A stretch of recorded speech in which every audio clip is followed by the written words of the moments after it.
मान लेता हूं। तो मैंने जिज्ञासा से पूछ लिया, भाई बात क्या थी? तो उसने कहा कुछ नहीं। मैंने कहा बता दो भाई। उसने कहा मेरे घर की बात है, आपको क्या बताऊं? तो फिर भी मैंने कहा बता दो। तो उसने कहा बात इतनी सी थी कि मेरी पत्नी कुछ कह रही थी, मैं मान नहीं रहा था। फिर मैंने कहा क्या हुआ? उसने कहा अब मैंने मान लिया। मैंने कहा क्यों मान लिया? अब देखो उसने जो आगे बोला तो मैं तो दंग रह गया। मुझे लगा कि मैं इसके पांव छू लूं, ये इतना महान आदमी है, कुली है। वो कहता है जी स्त्री जो होती है ना, स्त्री वो खूंटा होती है। खूंटा, खूंटा समझते? हिंदी का शब्द है खूंटा। खूंटा जिससे हम गाय बांधते हैं, बैल बांधते हैं। वो कहते हैं स्त्री जो होती है खूंटा होती है, और इस खूंटे से पूरा घर बंधा रहता है। ये खूंटा उखड़ गया तो घर उखड़ जाता है।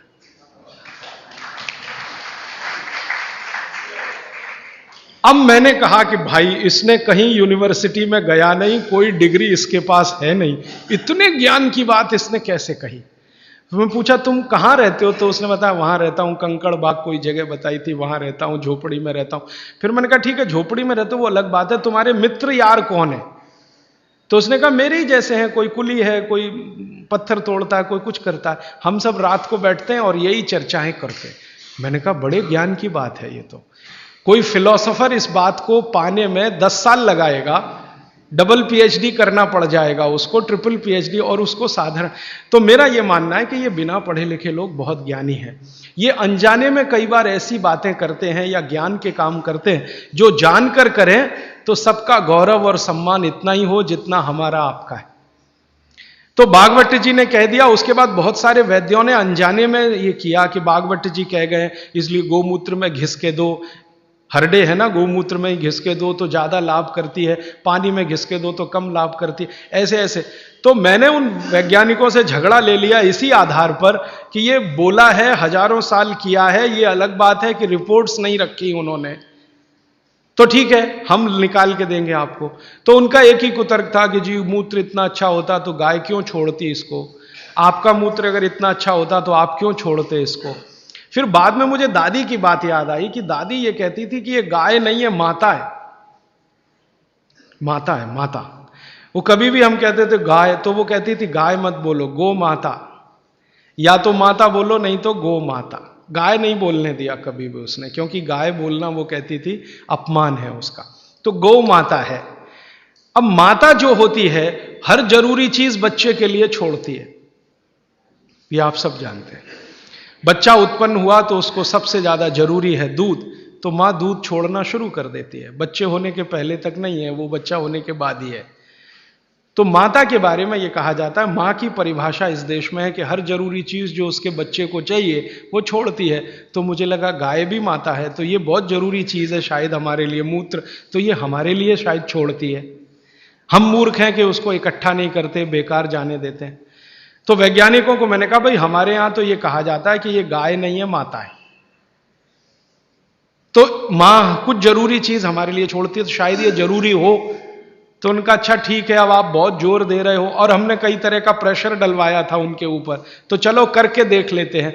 फिर एम्स के और एमसीआई के वैज्ञानिकों ने काम किया, और काम करने के बाद 8 महीने के बाद वो कहते हैं बात आपकी बिल्कुल सही है, ये गोमूत्र हमारे लिए ही गाय छोड़ती है, हमारे लिए ही छोड़ती है। हमको बीसियों बीमारियां हैं जो इससे ठीक होती है। तो आप अपने जीवन में गाय के प्रति देखने का थोड़ा नजरिया बदल दो। अब तक आप गाय को दूध के लिए देखते थे, अब मैं आपको दिखाना चाहता हूं मूत्र के लिए देखो। दूध तो बोनस है, मूत्र उसकी जिंदगी के आखिरी दिन तक मिलने वाली औषधि है। दूध तो थोड़े ही दिन मिलेगा, आप जानती हैं गाय थोड़े दिन दूध देती है। जैसे मां थोड़े दिन दूध दे सकती है, वैसे गाय भी थोड़े ही दिन दे सकती है, हमेशा नहीं दे सकती। थोड़े दिन के बाद दूध बंद हो जाता है। लेकिन मूत्र जीवन के आखिरी दिन तक देती है, और उस मूत्र से हमने करके देख लिया, वैज्ञानिकों ने मान लिया कि 48 बीमारियां तो जड़ से ठीक हो जाती हैं। ये बीमारियां क्या क्या हैं फिर से सुना देता हूं। जोड़ों के दर्द सब तरह के, किसी भी स्तर के जोड़ों के दर्द, पित्त की बीमारियां किसी भी तरह की, कफ की बीमारियां किसी भी तरह की, गोमूत्र से ठीक होती है। आप बोलेंगे इसको लेना कैसे चाहिए? भागवत जी ने इसका तरीका यह बताया है कि गोमूत्र लेना हो तो उसका सबसे अच्छा समय है सवेरे का। सवेरे का समय बताया है, अच्छा है सवेरे गोमूत्र लेना चाहिए। कितना लेना चाहिए? तो ये मात्रा भागवत जी बोल कर गए कि जो बहुत ज्यादा बीमार हैं, बहुत बीमार हैं, उनको एक दिन में 100 ग्राम, 100 ग्राम नहीं कहा है, लेकिन जो मात्रा दी है वो ग्राम के बराबर है। और 100 ग्राम बोल रहा हूं ताकि समझ में आए, नहीं तो उनकी मात्रा बोल दी तो समझ में नहीं आएगी, लेकिन वो लगभग 100 ग्राम। तो जो बहुत बीमार हैं उनको 100 ग्राम, 100 मिलीलीटर, 100 मिलीलीटर माने एक कप जो चाय का है ना, उसमें 150 ml चाय आती है, 150 मिलीलीटर, तो उसका पाव कप मान लो। ये बीमार, बहुत बीमार लोगों के लिए। और वो कहते हैं कि इसको आधा आधा करके लो तो और अच्छा है। तो आधा एक बार ले लिया, आधा दूसरी बार ले लिया। और जिस समय लें पेट खाली रहे, तो नाश्ते के पहले। अब पेट खाली 2 समय रहता है दिन में, एक तो सुबह सुबह, और दूसरा जब भोजन के बाद आप 4 घंटे निकल जाए ना तो पेट लगभग खाली हो जाता है, तो शाम को ले सकते हैं बीमार लोगों। और जो बीमार कम है या स्वस्थ हैं, निरोगी हैं और लेना चाहते हैं, उनको एक ही बार। तो 50 मिलीलीटर की मात्रा उन्होंने बताई उसके लिए। स्वस्थ, कम बीमार 50 मिलीलीटर। 50 मिलीलीटर माने एक कप का तिहाई हिस्सा, 1/3। तो ये आप ले सकते हैं। अब जिस गाय का मूत्र आप ले रहे हैं उसके बारे में एक छोटी जानकारी उन्होंने जोड़ी उसमें। वो ये कहते हैं सूत्र में कि गाय जो मूत्र पीने लायक माने औषधि के रूप में देती है, वो गाय को पैदल चलना बहुत आवश्यक है। माने वो चले, दिन में घूमे, टहले। बांधी हुई गाय जिसको आप चलने ही मत दो, घर में ही बंधी रहे, उसके मूत्र के बारे में भागवत जी कहते हैं कि वो उपयोगी नहीं है, उपयोगी नहीं। अब हमने क्या देखा कि ये जो जर्सी गाय है ना, जर्सी, होलिस्टियन, फ्रीजियन, ये बंधी हुई गाय है। आप इसको छोड़ भी दो तो जाती नहीं है, बद्ध से बैठ जाती है। खड़ा करो फिर बैठ जाएगी, फिर खड़ा करो फिर, खड़ी भी नहीं होती, ज्यादा देर बैठी रहेगी। चलना तो उसके लिए इतना भारी है कि जब वो चलेगी तो ऐसी कराह निकलती है उसके मुंह से। तो ये बंधी हुई गाय है। भागवत जी कहते हैं बंधी हुई गाय का मूत्र अच्छा नहीं है। तो हमने जर्सी का निकाल के देखा, वो सच में अच्छा नहीं।